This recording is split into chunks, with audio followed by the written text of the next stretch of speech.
समय धर्मराज युधिष्ठिर भगवान श्री कृष्ण से कहते हैं कि हे प्रभु, कार्तिक कृष्ण पक्ष की एकादशी तिथि को किस नाम से जानते हैं तथा इसका क्या विधि फल है, और इस दिन कार्तिक कृष्ण एकादशी की कथा सुनने से कौन सी पुण्य फल की प्राप्ति होती है, सो प्रभु विधिवत बतावें। तब भगवान श्री कृष्ण जी महाराज मुस्कुराते हुए कहते हैं कि हे धर्मराज, कार्तिक कृष्ण पक्ष एकादशी तिथि को रमा एकादशी के नाम से जानते हैं।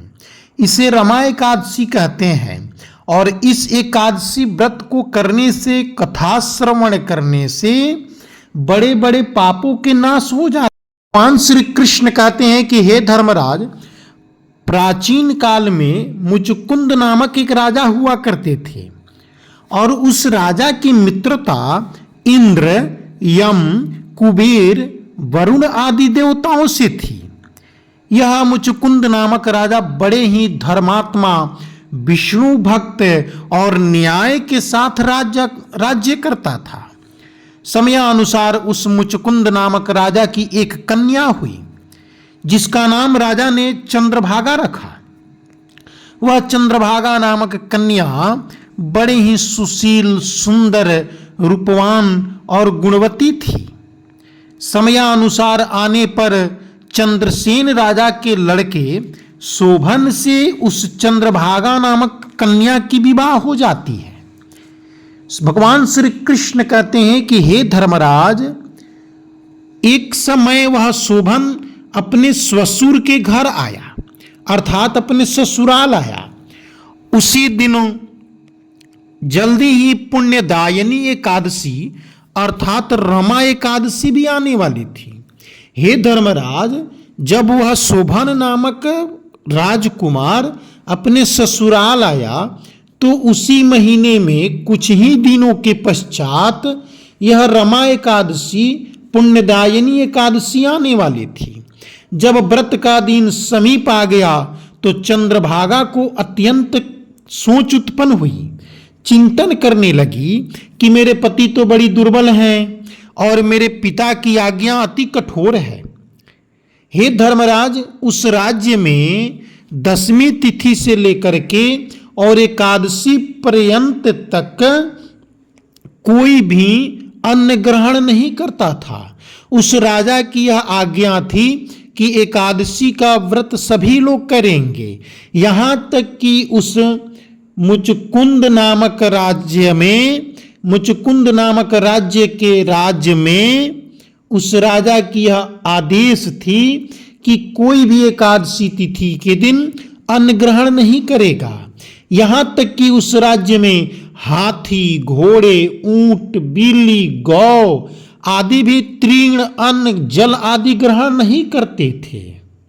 ये सब भी अन्न ग्रहण नहीं करते थे। फिर मनुष्य का तो कहना ही क्या है। तब वह चंद्रभागा अपने मन में चिंतन करने लगी, मेरे पति तो बड़े दुर्बल हैं, इस व्रत को कैसे करेंगे। समय आने पर उनके पति शोभन कहते हैं अपने पत्नी से कि हे प्रिय, अब तो मेरे से यह व्रत होगी नहीं, कैसे हम इस व्रत को करेंगे। यदि हम भूखे रहें तो मेरा प्राण निश्चित रूप से निकल जाएगा। अब तुम ही कोई उपाय करो। भगवान श्री कृष्ण कहते हैं कि वह कन्या कही कि इसका क्या उपाय है, इस राज्य में तो कोई अन्न ग्रहण नहीं करता है।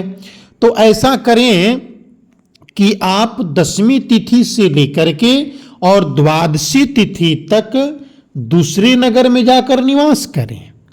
तब वह शोभन नामक जो राजकुमार था उसके मन में भगवान के प्रति श्रद्धा उत्पन्न हुई और वह कहने लगा कि हे प्रिय, मैं अवश्य ही इस व्रत को करूंगा, चाहे कुछ भी हो जाए।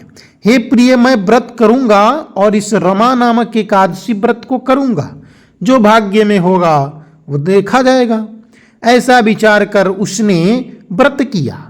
वह भूख और प्यास से अत्यंत पीड़ित होने लगा। जब सूर्य नारायण अस्त हो गए और रात्रि को जागरण का समय आया तो जो वैष्णवों को अत्यंत हर्ष देने वाला था, परंतु शोभन के लिए अत्यंत दुखदाई हुआ। भगवान कृष्ण कहते हैं कि हे धर्मराज, उस शोभन के लिए यह बड़ा ही दुखदाई हुआ। प्रातः काल होते ही शोभन के प्राण निकल गए। हे धर्मराज, मानो चंद्रभागा के ऊपर अत्यंत कष्ट उत्पन्न हो गई, उस पर दुखों के पहाड़ टूट गए। परंतु अपने को धैर्य करते हुए, भगवान में आस्था रखते हुए राजा ने सुगंधित काष्ठ से उनका दाह संस्कार किया। परंतु चंद्रभागा अपने पिता के घर ही रहने लगी। हे धर्मराज, चंद्रभागा अपने पिता के घर में रह करके यह रमा एकादशी करने लगी, और इस रमा एकादशी के प्रभाव से उसका पति, चंद्रभागा का पति शोभन, मंदराचल पर्वत पर धन धान्य से युक्त तथा शत्रुओं से रहित एक सुंदर देवपुर को प्राप्त हुआ। इस एकादशी व्रत से वह अत्यंत सुंदर रत्न वैदुर्यमणि जटित स्वर्ण के खंभों पर निर्मित अनेक प्रकार की स्फटिक मणि से सुशोभित भवन में बहुमूल्य वस्त्र आभूषणों तथा छत्र को धारण करने वाले, इनसे विभूषित तथा गंधर्व और अप्सराओं से सुशोभित सिंहासन पर आरूढ़ हो गया। और वह इस रमा एकादशी व्रत के प्रभाव से बड़ा ही शोभायमान लग रहा था। हे धर्मराज, मानो उसके जैसा दूसरा कोई इंद्र ही नहीं हो, साक्षात इंद्र विराजमान हो, ऐसा सुंदर लग रहा था। हे धर्मराज, एक समय मुचुकुंद नगर में रहने वाला एक सोम शर्मा नामक ब्राह्मण तीर्थ यात्रा करने के निकला, और वह ब्राह्मण तीर्थ यात्रा करते करते, घूमते घूमते उधर जा निकला जिधर शोभन की राज्य थी। और शोभन को देख करके वह सोम शर्मा पहचान गया, राजा की जमाई शोभन है। हे धर्मराज, उस जमाई शोभन को पहचान करके निकट गया।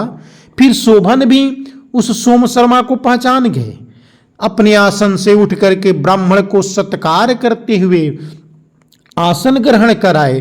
तब ब्राह्मण ने कहा कि हे राजन, मुचुकुंद और आपकी पत्नी चंद्रभागा बड़ी कुशल हैं, नगर में सब प्रकार की कुशल है। परंतु हे राजन, आपको अत्यंत आश्चर्य हो रहा है। मुझे आपको देकर के आश्चर्य हो रही है कि आप अपना वृतांत कहिए, कैसे इस सुंदर नगर को प्राप्त किए, आपको किस प्रकार प्राप्त हुआ। तब शोभन बोला कि हे महाराज, कार्तिक कृष्ण रमा एकादशी व्रत करने से मुझे यह नगर प्राप्त हुआ है। तब शोभन बोला कि यह नगर मुझे प्राप्त हुआ है, परंतु स्थिर नहीं है। यह स्थिर हो जाए ऐसा उपाय कीजिए। हे ब्राह्मण देवता, ऐसा कोई उपाय कीजिए जिससे मेरा राज्य स्थिर हो जाए। ब्राह्मण ने कहा कि आपके लिए हम कोई भी उपाय कर सकते हैं, सो आप कहिए, मिथ्या न समझें। शोभन कहने लगे कि मैंने रमा नामक व्रत को श्रद्धा से नहीं किया था, जिसके कारण यह राज्य मुझे तो मिला, लेकिन स्थिर नहीं है। यदि आप ये सारी वृतांत हमारी पत्नी चंद्रभागा को जाकर के कह देंगे, तो उसके व्रत के प्रभाव से हमारी यह नगरी स्थिर हो जाएगी और हम अटल राज्य करने लगेंगे। ब्राह्मण ऐसे वचन को सुनकर के अपने घर आए। भगवान श्री कृष्ण कहते हैं कि हे धर्मराज, वह ब्राह्मण आकर के चंद्रभागा से सारी वृतांत प्रसन्नता पूर्वक कहने लगे। चंद्रभागा सुनकर बड़ा तो खुश हुई, लेकिन ब्राह्मण से पूछने लगी कि हे ब्राह्मण देवता, कहीं आप कोई स्वप्न तो नहीं देखे हैं? आप अपनों आंखों से ऐसी देखे हैं? तब वह ब्राह्मण कहे कि मेरे ऊपर विश्वास करो, निश्चित रूप से मैंने अपने आंखों से देखा है। तब वह चंद्रभागा प्रसन्न होकर के कहने लगी कि हे विप्र, मुझे भी वहां ले चलिए। मुझे अपने पति देव को दर्शन करने की अत्यंत लालसा है। मैं अपने पुण्य से उनके राज्य को स्थिर कर दूंगा। इस प्रकार से वचन सुन करके ब्राह्मण देवता उस कन्या को लेकर के चल दिए। भगवान श्री कृष्ण कहते हैं कि हे धर्मराज, वियोगी को मिलाना बड़ा ही पुण्य कार्य होती है। वियोगी को मिला देना बहुत पुण्यदायक होता है। सोम शर्मा ने इस विचार को करके वन की तरफ निकले और सबसे पहले वामदेव ऋषि से जाकर मिलते हैं। वामदेव ऋषि ने सारी वृतांत सुन करके चंद्रभागा को अपने मंत्र से अभिषेक किया, जिसके प्रभाव से वह चंद्रभागा दिव्य स्वरूप को धारण करने वाली हो गई। अर्थात वह चंद्रभागा वह कन्या दिव्य स्वरूप को धारण कर ली और तीव्र गति से अपने पति के पास गई। उनके पति शोभन अपने पत्नी को पाकर के बड़े प्रसन्न हुए और अपने वाम भाग में आसन दिए। तब वह चंद्रभागा अपने पुण्य को संकल्पित करते हुए अपने पति को समर्पित करती है। भगवान श्री कृष्ण कहते हैं कि हे धर्मराज, उसके पुण्य समर्पण करने से ही पल भर में शोभन की वह दिव्य राज्य स्थिरता को पा गई और दोनों पति पत्नी बड़े ही आनंद के साथ भगवान की नाम संकीर्तन करते हुए अपने राज्य को चलाने लगे और अंत में भगवान श्री नारायण की बड़ी प्रिय हुए। भगवान श्री कृष्ण कहते हैं कि हे राजन, यह मैंने रमा एकादशी का महात्म्य कहा। जो मनुष्य इस व्रत को करते हैं उनके अत्यंत कठिन से कठिन पाप नष्ट हो जाते हैं। कृष्ण और शुक्ल पक्ष दोनों एकादशियां समान हैं, इनमें कोई भेद नहीं है। जो मनुष्य इस कथा को सुनते हैं अथवा पढ़ते हैं वे समस्त पापों से छूटकर विष्णु लोक को प्राप्त होते हैं। इसलिए तुम भी इस एकादशी व्रत को करो, तुम्हारा भी कल्याण होगा। जय श्री कृष्ण।